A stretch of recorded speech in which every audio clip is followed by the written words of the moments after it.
व्रत में बस एक कटोरी खा लीजिए, ना लगेगी भूख और ना होगी थकान। आज बनाएंगे एकदम चटपटा व्रत में खाया जाने वाला साबूदाना रायता। झटपट बन जाता है। इसे बनाने के लिए आपको ना तो बहुत ज्यादा मेहनत करना है और ना ही बहुत ज्यादा तामझाम। तो यहाँ देखिए, साबूदाना रायता बनाने के लिए यहाँ मैं ले रही हूँ आधा कप साबूदाना। आपको जितना बनाना है ना उसके अकॉर्डिंग आप मतलब थोड़ा कम ज्यादा करके भी ले सकते हैं। यहाँ मैं मीडियम साइज वाला साबूदाना ले रही हूँ। आपके पास जो भी साबूदाना है ना, आप उस साबूदाने से ये साबूदाना रायता बना सकते हैं। तो अभी हम इसमें डालेंगे खूब सारा पानी और इसको ना पहले अच्छे से धो करके साफ कर लेंगे। और इसे अच्छे से धोने के बाद हम इसमें डालेंगे आधा कप पानी। जितना साबूदाना था उतना ही आपको यहाँ पर पानी डालना है। देखिए, साबूदाने से ऊपर थोड़ा सा पानी रहना चाहिए। साबूदाना अच्छे से मतलब पानी में डूब जाना चाहिए। तो बस आप इसी तरह से नाप करके लीजिएगा, बिल्कुल भी ये इधर उधर नहीं होगा। जितना साबूदाना ले रहे हैं उतना ही आप इसमें पानी डालिएगा। तो यहाँ अब हम इसको ढक देंगे और ढक करके छोड़ देंगे 2 से 3 घंटे के लिए फूलने के लिए, ताकि साबूदाना एकदम फूल करके सॉफ्ट हो जाए। तो यहाँ लीजिए 3 घंटे हो चुके हैं। मैंने इसको 3 घंटे के लिए इसी तरह से छोड़ दिया था और आप देख सकते हैं साबूदाना एकदम खिला खिला फूल करके तैयार हुआ है। ये देखिए,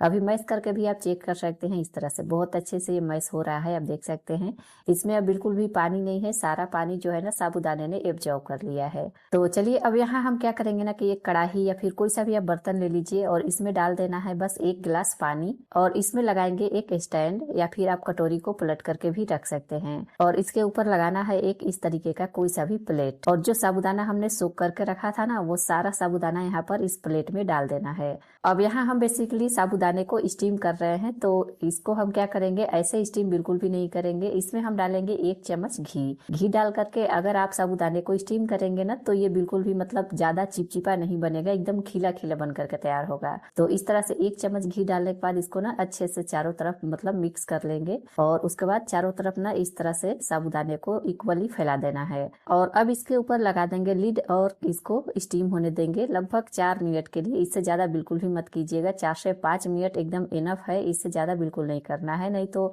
जो साबूदाना है ना बहुत ज्यादा एकदम मैसी सा हो जाएगा, चिपचिपा सा हो जाएगा। और यहाँ लीजिए 4 मिनट हो चुके हैं। मैंने इसको 4 मिनट के लिए ही स्टीम किया था और आप देख सकते हैं कितने अच्छे से ये जो साबूदाना है ना स्टीम हो करके एकदम अच्छे से कुक हो गया है। एकदम ट्रांसपेरेंट सा मोती के जैसा आपको लग रहा है ना देखने में। तो अभी हम इसको यहाँ से हटा लेंगे और इसे साइड में रख देंगे ताकि ये पूरी तरीके से ठंडा हो जाए। और जब तक ये ठंडा होगा ना तब तक हम आगे की सारी तैयारियां कर लेंगे रायता बनाने के लिए। तो यहाँ रायता बनाने के लिए मैंने दही लिया है, लगभग 300 ग्राम के करीब मैंने यहाँ पर दही लिया है। बस मैं इसमें थोड़ा सा पानी डाल रही हूँ क्योंकि दही जो है ना बहुत ज्यादा गाढ़ा है। अब इस दही को क्या करना है ना, एकदम अच्छे से फेंटना है, एकदम स्मूथ कर लेना है इसको फेंट करके। तो 2-3 मिनट के लिए इसको ना इसी तरह से फेंट लीजिएगा ना, तो ये इस तरह से एकदम स्मूथ हो जाएगा। ये देखिए, तो चलिए अब हम इसमें ऐड करेंगे 1/4 चम्मच काली मिर्च का पाउडर। आधा चम्मच हम इसमें डालेंगे भुना हुआ जीरा पाउडर। साथ ही में डालेंगे व्रत में खाया जाने वाला सेंधा नमक टेस्ट के अकॉर्डिंग। और अब इसमें डालेंगे एकदम बारीक कटा हुआ खीरा। आप चाहे तो इसे कद्दूकस करके भी डाल सकते हैं या फिर इस तरह से ना एकदम बारीक बारीक काट करके डाल सकते हैं। बहुत ही बढ़िया इसका टेस्ट आता है रायते में। और अब इसमें डाल देंगे खूब सारा बारीक कटा हुआ धनिया पत्ता। और अब मैं यहाँ आपको दिखाती हूँ, ये जो साबूदाना है एकदम अच्छे से ठंडा हो चुका है।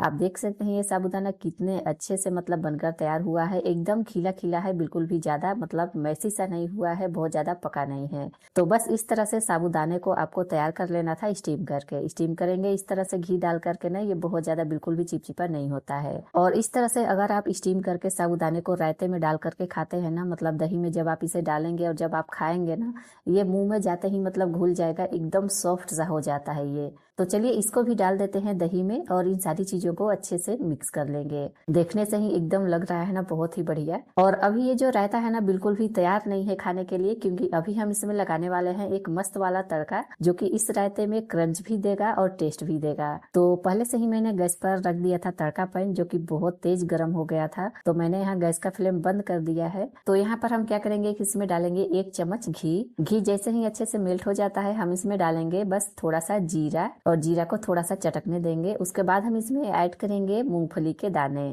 और इस मूंगफली को थोड़ा सा हम भून लेंगे। तो यहाँ मैंने गैस ऑन कर लिया है और अब इसको ना थोड़ा सा भूनेंगे इस तरह से स्पून से चलाते हुए। और इस तरह से जब ये थोड़ा सा भून जाएगा ना, पूरी तरीके से अभी नहीं भुना हुआ है क्योंकि अभी हम इसमें ऐड करने वाले हैं काजू। काजू को मैंने बस 2 पार्ट में इस तरह से कर लिया है और इसके साथ ही में डाल देंगे बारीक कटी हुई हरी मिर्ची और बस इन्हें भी थोड़ा सा भून लेंगे। अब काजू को भूनने में बहुत ज्यादा टाइम नहीं लगता है, तो यहाँ मैंने दोबारा से गैस का फ्लेम जो है ना एकदम पूरी तरीके से बंद कर दिया है। तो बस इन सारी चीजों को थोड़ा सा भून लेंगे और फिर इन्हें डाल देंगे रायते के ऊपर और बस इस तरह से इनको अच्छे से मिक्स कर लेंगे। इस तरह से अगर आप एक बार रायता बनाकर खा लेंगे ना, तो आप व्रत में ही नहीं बिना व्रत के भी इसे बनाकर खाएंगे। ये बहुत ही टेस्टी बनता है। और इस तरह से हमने जो इसमें काजू और मूंगफली के दाने का तड़का लगाया है ना, ये इसमें क्रंच भी देगा और बहुत बढ़िया टेस्ट भी देता है। तो बनाकर जरूर ट्राई कीजिएगा और हमें कमेंट करके बताइएगा आपको ये रेसिपी कैसी लगी। तो चलिए, इस तरह से साबूदाने का रायता एकदम रेडी है खाने के लिए। तो इसे सर्व करने के लिए इसे डालेंगे एक बाउल में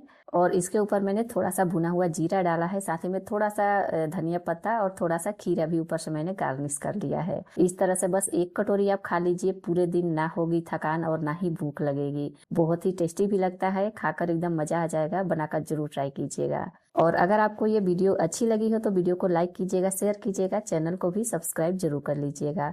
मिलते हैं इसी तरह की और भी मजेदार सी रेसिपीज के साथ। तब तक के लिए जय श्री राधे।